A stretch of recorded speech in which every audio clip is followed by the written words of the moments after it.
si Ate Kat nyo ng baon niyang ulam na adobong pusit. Sabay nag-iwan nga ako dito ng 4 na pirasong pusit para sa merienda natin ngayong hapon. Nagke-crave kasi ako ngayon sa calamares. Malayo pa ngayong bilihan dito sa amin kaya naisipan ko na ako na lang magluto. Mahal na rin kasi yung tindang calamares ngayon. At dito nga pinag-i-slice ko na nga itong mga pusit natin. Kinapalan ko na nga yung paghiwa dito dahil tayo lang naman yung kakain. Pero syempre kung ipang bebenta nyo, nipisan nyo lang para tumubo kayo. At dito titimplan ko na nga yung pusit natin. Patis, paminta, garlic powder, cayenne pepper at paprika lang yan. Ay naglagay pa pala ako ng kaunting MSG. Tapos sinaluan ko na nga ito ng kaunting harina at isang itlog. Nilamas-lamas ko nga lang ito gamit yung madumi kong kamay. Syempre pag sabihin kong malinis din naman kayo maniniwala. Nakulangan pa nga ako dun sa pinaka-texture nito kaya nagdagdag pa ako ng harina. Hinalo-halo ko lang ulit hanggang sa maging ganito na nga yung consistency niya. Yung malagkit-lagkit parang sipon. At dito sa kabilang plato, naglagay lang ako ng harina at cornstarch. Pinaghalo ko nga lang ito dahil ito nga yung magiging breading mix natin. Hindi na ako naglagay dito ng pampalasa dahil malasa na yung pinang-marinate natin doon sa calamares. Syempre hindi magiging kompleto yung calamares natin kapag walang masarap na sausawan. Kaya naman ito gagawa na rin tayo. Hiniwa ko na nga dito yung mga sile, sibuyas at pipino. Yung pipino nga kalahati lang yung ginamit ko at tinanggalan ko ng balat. Gagamitan ko na nga pala ito ng food processor para magiling ng todo. Ganun nga din yung ginawa ko dito sa sibuyas. Maganda talaga kapag meron kang mini food processor. Mapapabilis na lang talaga yung buhay mo. Walang ganon. Sinaling ko na nga ito sa lagayan tapos bubuhusan ko na ng suka. Itong sukang gamit ko, templado na yan. Pero syempre, mas pinasarap pa natin. After 20 minutes sa pagmamarinate natin dito sa pusit, eto at i-coat na natin siya sa breading mix gamit yung tuyo nating kamay. Pag nakautan na nga natin ng buo yung pusit, i-shake-shake lang natin ito para malaglag yung excess na harina. Tapos palanguyin mo na sa kumukulong mantika. Dito mga ate, dapat sobrang bilis lang ng pagluto nyo kung ayaw nyong kumain ng tsinelas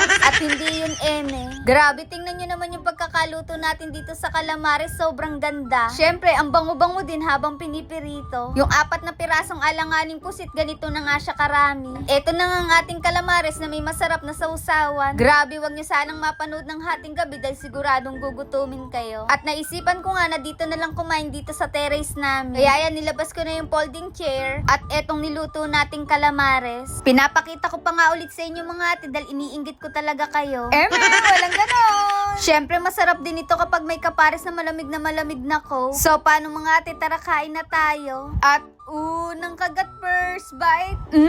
Ang sarap. Grabe, sobrang namiss ko talaga kumain ng calamares. Ang sarap naman kasi talaga nito, no? Wala nga lang kaming kanin na natira kanina, kaya naman eto papapakin ko na lang. Pero kung may kanin ay yari ulam na talaga. Kayo ba mga ate, inuulam nyo rin ito? Shoutout nga pala kay Precious Alegre, Chantal Albert Camier, Ice Chrysler, at sa mga gustong manotice dyan, comment lang kayo dyan sa baba. At ayun mga ate, sobrang na-enjoy ko na naman dito yung pagkain. Kaya ayun, craving certified na naman yung ate nyo. At ayun lang, bye-bye!